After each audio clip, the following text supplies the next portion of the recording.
Indeterminate members are described as systems with more knowns than equilibrium equations. Thus, the system is indeterminate. Check how they can be solved here in mechanics of deformable bodies.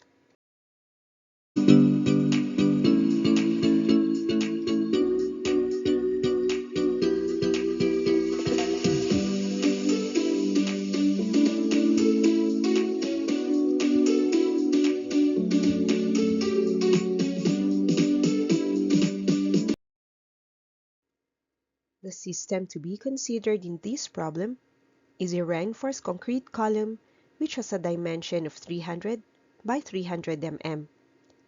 The steel bars have cross-sectional area of 750 square millimeters each.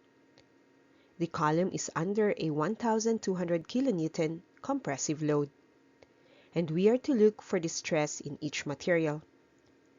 Know that the modulus of elasticity for steel is 200 GPa, and concrete has 14 gigapascals. Utilize the available equations from equilibrium, stress, and strain. First is the different equilibrium equations. By taking vertical forces in equilibrium, we can deduce that the load of concrete plus the load of steel is equal to the external load, which is 1,200 kilonewtons. Since the unknown is stress, convert load P into sigma using this stress equation.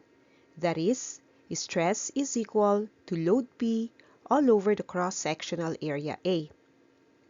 P is then equal to sigma times A.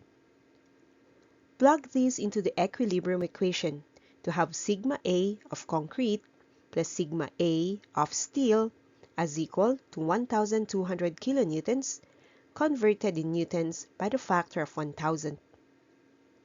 Try to simplify the equation. The given includes 8 steel bars of 750 square mm each, resulting to 6,000 square millimeters. The area of concrete is the gross area of 300 by 300 less the area of the steel bars, resulting to 84,000 square mm. Place the computed areas into the equation to have 84,000 times stress of concrete plus 6,000 times stress in steel is equal to 1,200,000 newtons. This equation can be simplified as 84 times sigma for concrete plus 6 times sigma of steel is equal to 1,200 newtons. Tag this as the first equation. After the equilibrium equation, we can check on available compatibility equations starting with deformation. With a load of 1,200 kilonewtons applied to the column, the tendency of both concrete and steel will be compressed. The deformation of concrete is equal to the deformation of steel. Convert the deformation into another parameter by using strain equation. Strain is deformation upon the original length, so deformation can be converted into epsilon times L. The current deformation equation is then converted into epsilon L of concrete plus epsilon L of steel. The original lengths of both materials are equal, so we simplify the second equation as the strain of concrete as equal to the strain of steel. The next step is to convert epsilon into stress, as they are the unknowns in the problem. Through Hooke's law, which is sigma is equal to E times epsilon, we can convert strain as stress all over the modulus of elasticity E. The strain in concrete is then stress of concrete over 14 GPa. The strain in steel is stress in steel over 200 gigapascals. Replace these parameters to equation 2, where GPa can be cancelled out. Take the stress of concrete equal to 14 over 200 of the stress in steel. Tag this as equation 3.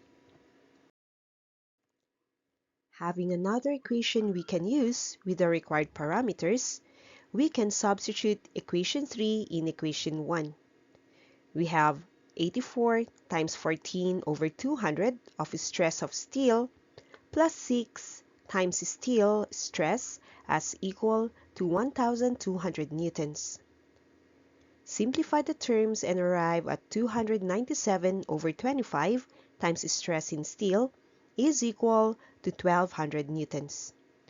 Thus, the stress in steel turns out as 101.0101 Newton per square mm, or MPa. With the stress in steel already determined, use this back to equation 3. Get stress in concrete at 14 over 200 of the stress in steel, which was just computed as 101.0101 MPa, and get 7.0707 megapascal.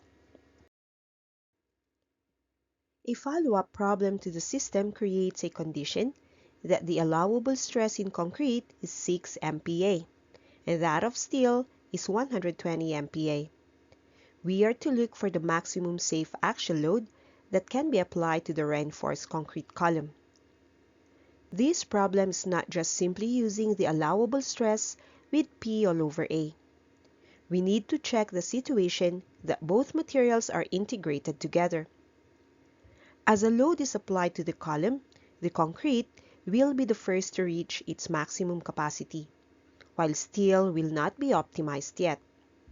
So, the given stresses should be placed into the stress relationship first to learn how much stress is experienced by the steel.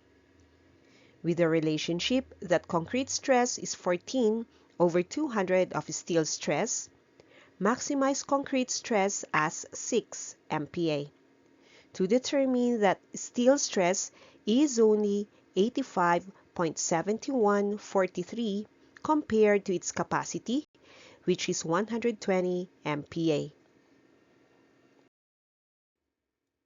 To solve for the required load, generate an equilibrium equation stating that the total load is equal to the loads carried by the steel and the concrete.